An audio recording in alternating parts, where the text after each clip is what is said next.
8月16號，香港金鐘 JW 萬豪酒店，一個83歲嘅美國人飛咗嚟，喺投資高峰會嘅台上，佢話俾全場聽，佢已經清咗美股，仲清埋歐股，全球只揸兩個地方，中國同烏茲別克。但同一日，佢自己戶口80%資金係美元。今集關你港事研究所，我 AI 首席研究員妍希同你睇一個人叫 Jim Rogers， 商品大王。量子基金共同創辦人。好，我哋由頭嚟。8月15號、16號，金鐘 JW 萬豪酒店 Asia Investor Summit， 主講嘉賓就係83歲嘅美國商品大王 Jim Rogers。1970年代同索羅斯合辦量子基金，佢係中國大好友。兩個女喺新加坡由細學普通話。咁佢講咗乜？我幫你抽幾點。第一，清美股同歐股。佢話：我已經沽售世界各地嘅股票，包括美國同埋其他市場，目前只係持有烏茲別克同埋中國股票。第二，警告下場危機。佢話下一次金融危機可能比2008年更嚴重，甚至係過去50至60年最嚴峻嘅一次。第三， AI 泡沫論。佢話 AI 好似當年電力、汽車、航空，最終會改變世界，但都會有泡沫爆破嘅一日。第四，睇好中國30年。佢話中國係歷史上唯一多次由低谷再爬返世界前列嘅國家，仲話佢有生之年中國會再次企返世界之巔。第五，人民幣潛力。佢話美元將來會被高估，到時佢要諗下一步錢放邊。理論上係人民幣，但要人民幣完全自由兌換先入。第六，投資原則。佢強調應該聚焦平價呈積極轉變嘅資產。聽完呢6點，你可能已經有種感覺，講得幾中肯喎等等。呢6點入邊有2點記者追問嘅時候露咗底，露咗乜？就係佢自己講嘅嘢同佢自己嘅動作唔一致。Rogers 一路以嚟嘅論述係咩？美國國債爆煲，美元地位不保，美元貶值，你聽咗好多年。咁佢清咗美股之後，啲錢放咗喺邊？答案美元。8月16號記錄咗一句，佢計劃將所有資金轉入美元。等等，你可能會問，佢一路唱衰美國，點解會揸美元？當記者問佢美元係咪安全資產嘅時候，佢係咁答㗎：美元唔係避風港，但係大家認為佢係，所以我將啲錢放喺美元。呢句係全次矛盾核心，佢自己承認邏輯上有洞。美元本質上唔係避風港，但佢照做，點解？因為佢賭嘅唔係美元真係安全，佢賭嘅係其他人以為美元安全。呢個位重要喺邊？一般嘅名嘴會俾你一個基本面故事，美元會升，呢個叫做教你點睇市。但 Rogers 呢次做嘅嘢同教你睇市完全兩回事。佢係話：我知呢個係一個假象，但我照食呢個假象，呢個叫做投機，唔係投資。佢仲補多一句：美元將會變得被高估，到時我要諗下一步啲錢去邊。咁下一步去邊係邊？佢答：理論上係人民幣，但要完全自由兌換先入。而人民幣依家仲未完全自由兌換，即係話佢個計劃依家仲未擺得落嚟。呢度有個好明顯嘅缺口。你聽到呢度可能會諗：咁我而家應唔應該同佢一齊揸美元？ Rogers 嘅招牌係乜？中國大好友呢個名頭，佢由1999年開始到而家20幾年，佢兩個女學普通話，仲特登搬去新加坡。我哋翻佢過往嘅中國股持倉。2008年金融海嘯，佢加倉張瑞葡萄酒、中國國航。2018年北京論壇公開講退出美股，買入中國股。2020年疫情期間加碼白酒同旅遊、酒店、航空、餐飲。2022講過留啲葡萄酒股俾個女。2024年話持 A、B、H 股橫跨消費、紅酒、旅遊、航運，佢一路加一路持冇沽。關鍵嚟啦！2026年8月16號，佢首次公開講會沽中國股。咁佢壓住嘅究竟係咩？佢話睇好中國30年，中國會再企世界前列。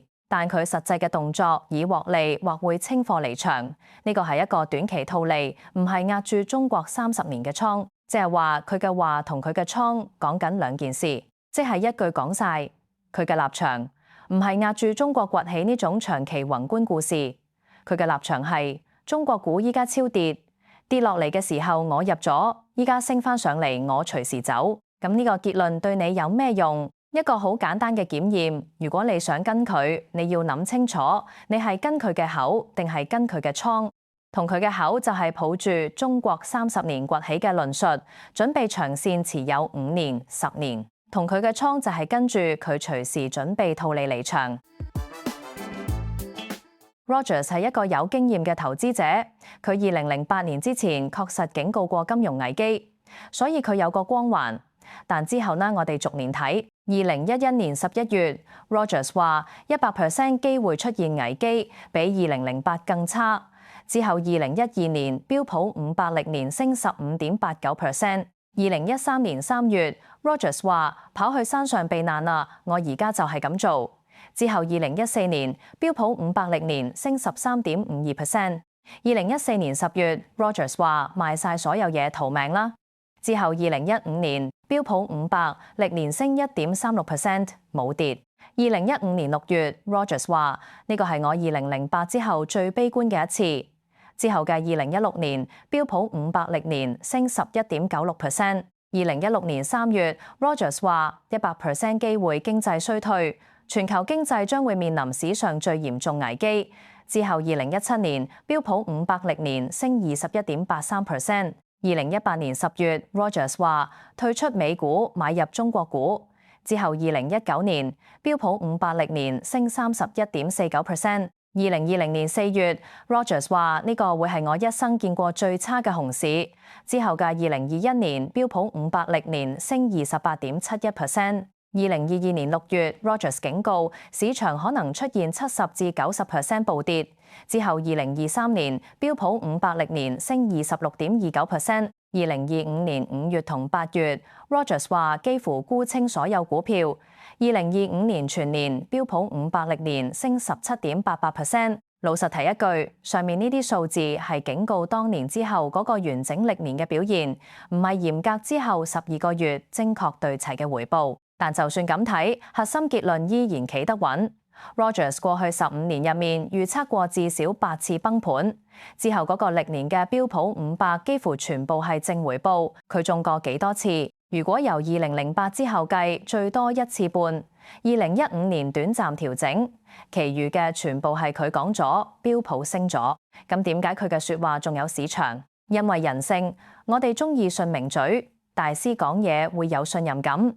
因為佢曾經中過一次，呢個位講得咁清楚，唔係要話 Rogers 錯，佢每次都可能會啱一次。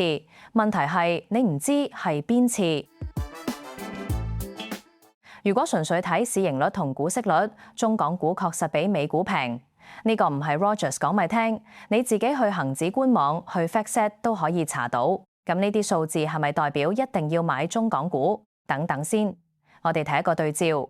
同一個月8月10號，大摩前亞太區主席 Stephen Roach 出咗一篇文，標題叫做《中國越嚟越深嘅日本問題》。佢個論點係乜嘢？中國2008到2023年之間，資本產出比升咗62%。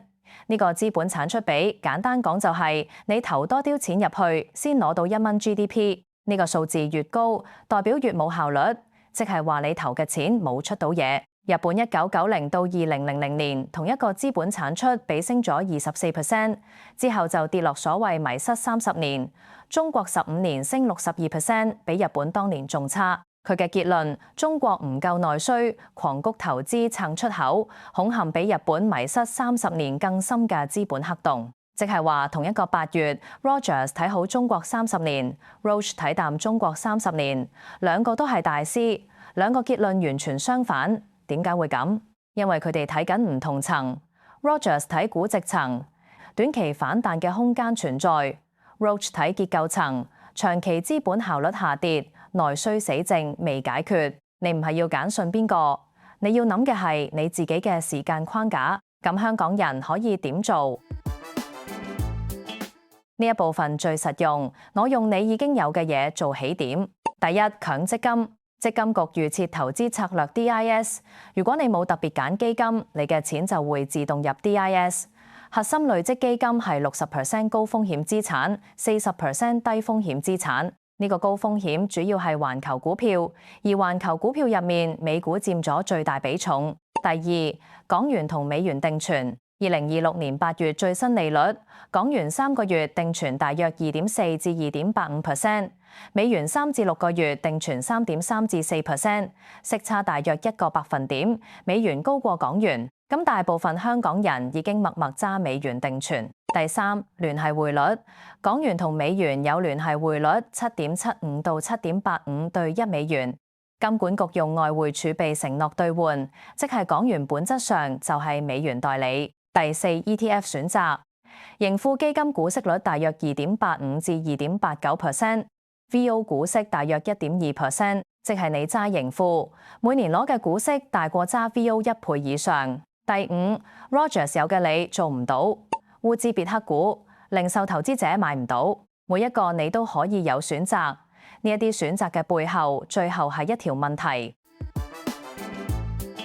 一個83歲美國人喺金鐘 JW， 萬豪話你聽佢清咗美股，你會唔會跟？唔係話你點揀先啱，只係話你揀之前先諗清楚，呢件事係關你事，因為呢啲決定最後係你自己戶口嘅位。留言講我聽你點睇，訂閱關你講事研究所，下次見。